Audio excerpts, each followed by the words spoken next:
Good morning, guys. It's me again, Paul P. And something's new today. I'm out here in Stouffville with my family, and guess what? You know what fruit this is?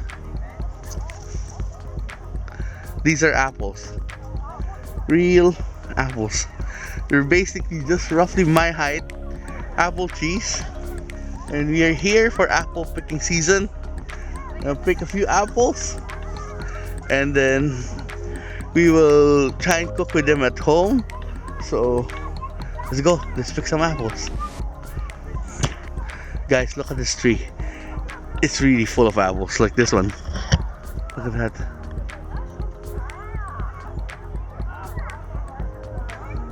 You can see the tree is grafted, but it's actually just, it's roughly my height, around 5'7".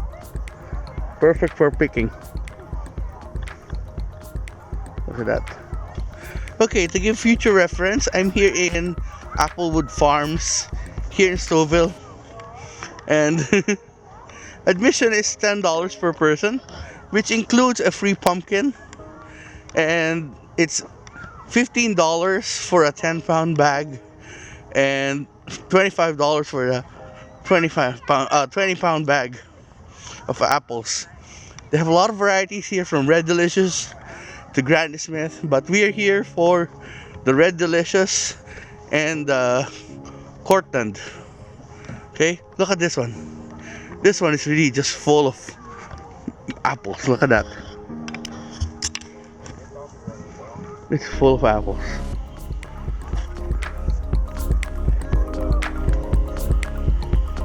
That.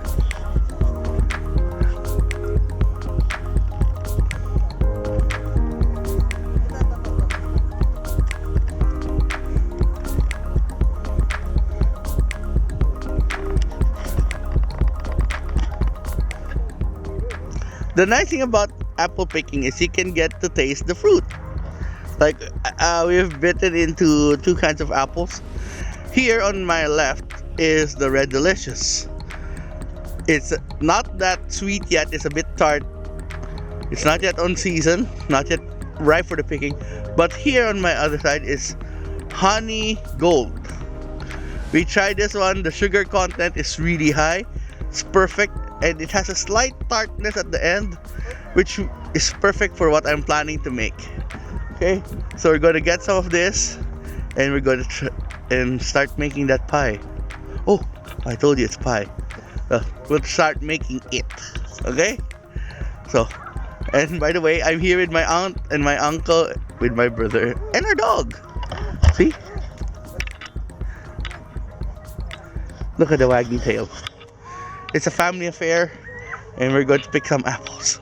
So yeah, so we found one ripe Honey Gold. See that? How you pick it? Here's how you pick it. Twist it round and round. See? I chose this because it has a nice blush of red with a nice golden color. A little green. Pick it out like that. Straight from the tree. Okay? Now, this is something unique because when I was young, my grandparents actually brought me here to do some apple picking. For a 10-year-old, this is a mind-blowing thing to see apple trees only like 4 feet high, 5 feet high. Now, it's a normal occurrence. They actually make apple ice wine here. Apple ice wine is when you harvest the apples, when it's below freezing temperature, squeeze it and make wine out of the juice. It has more sugar content than any other wine, but the flavor of the apple is there. It has a nice alcoholic kick too. Okay, so let's go and pick some more apples. How do you like them apples?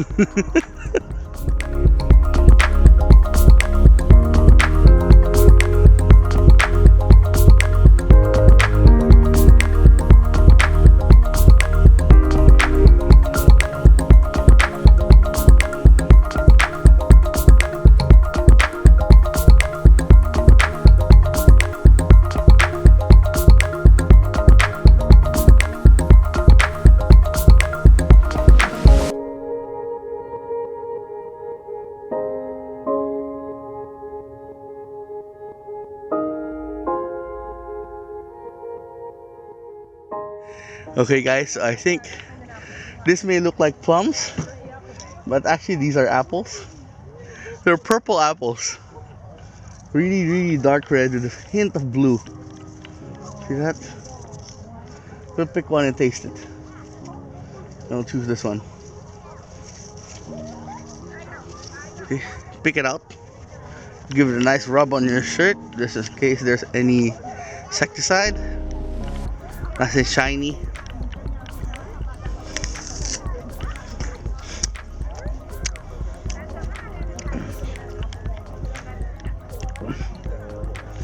Oh, it's very tart. Oh, really tart. But you have that apple taste to it. It's not the one I'm looking for. We're now trying to look for ambrosia apples, and we'll try and go around and look for it.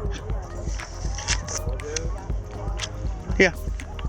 Okay guys, so these purple ones are very tart, which means they have high pectin content. What can you do with high pectin content fruits? Basically, these are perfect for jams, marmalades, because that pectin will help, what do you call this? Make the jam more viscous. Okay, it gives that.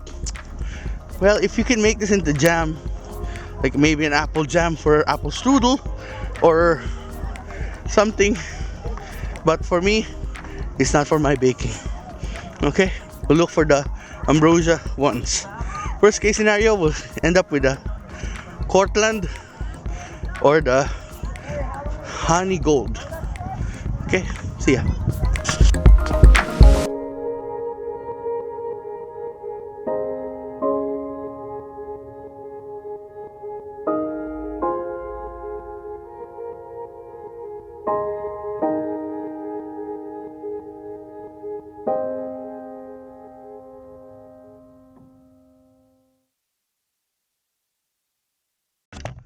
Hey guys, so I'm back at home, and this second part of the apple picking thing. Here are my apples.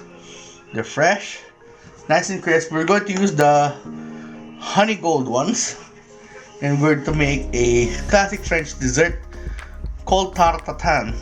But I will be making it my way, so we're going to use store-bought puff pastry for it, and I'm going to use the same apples we picked from the farm. Okay? So we'll start off with our caramel. Yeah. What's that? I'm recording it now. So once it gets this light color caramel or caramelized sugar, lightly colored, turn off your heat. Okay? And then stir in your butter. How much butter? This is roughly 1 cup of sugar turned into light caramel. Don't like it too dark. I'm going to add in about 2 to 3 tablespoons of butter, which now makes this into butterscotch. See that? Butterscotch, also known as salted caramel, because we use salted butter. Yes.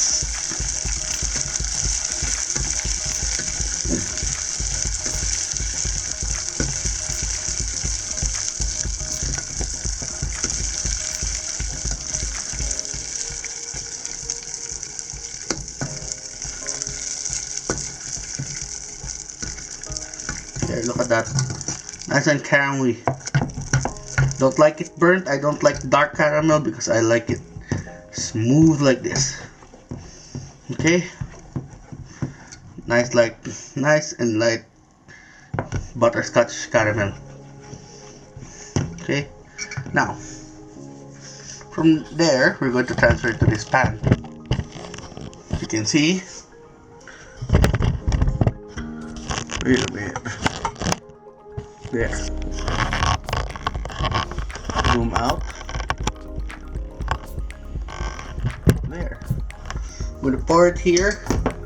We're going to arrange our apples on this pan. Beautiful sauce.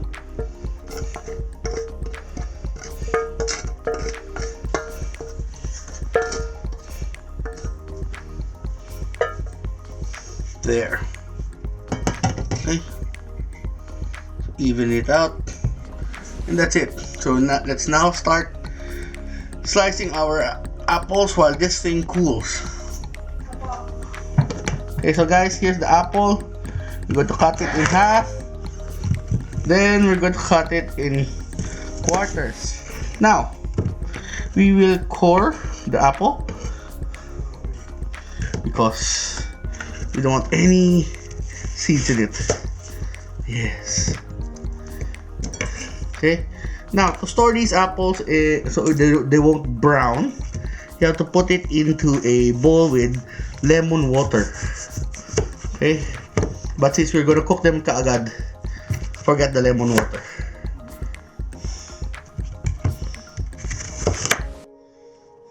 Okay. Once again, cut like this. Now on the bias, make sure there's no core. Put the core to the side. Okay. Now once you get like this, we're gonna cut it slivers, this thick, all the way to the end.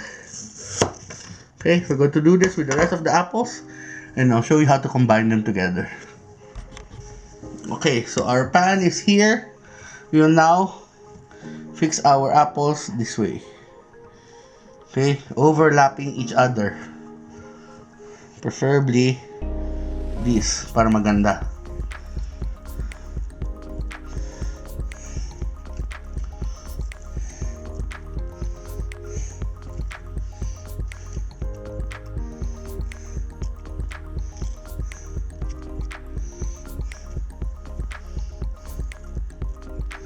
Okay, we'll continue this in a while. Okay guys, as you can see, we finished laying out our apples. Now we will put in our puff pastry that's store-bought.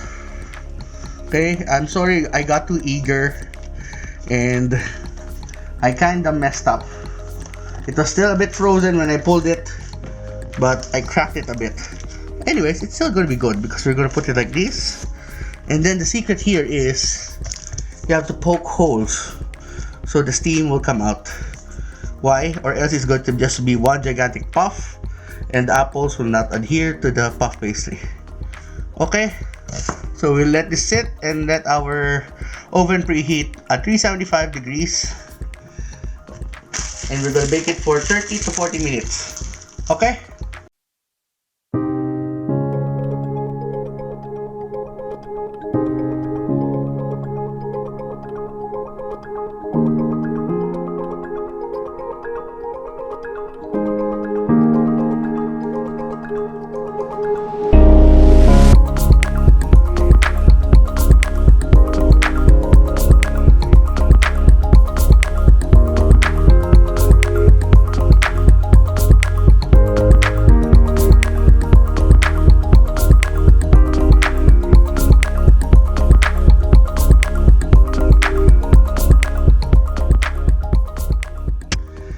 Hi guys, so I've finished baking the tartatan, and here's what it looks like.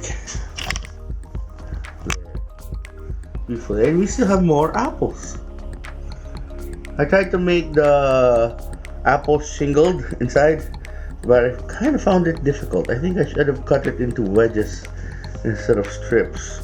But anyways, here's what it looks like. We're going to give it a cut and a taste in a while.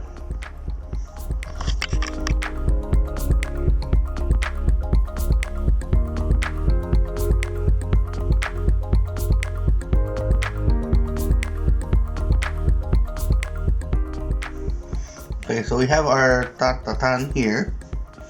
We will give it a taste. We'll start off with some of that apple. It still has some texture to it. Not overly sweet, but you can really taste that cinnamon, the butterscotch flavor from the butterscotch that we made at the bottom.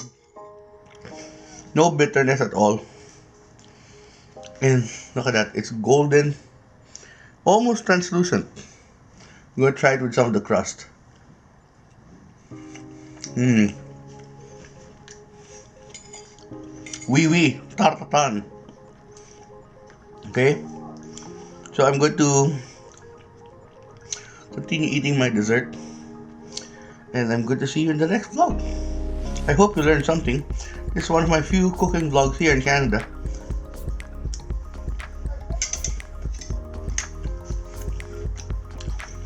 And my vacation here is coming to a close. So, till next vlog, see you in my dining room and my kitchen. And tara, kain tayo.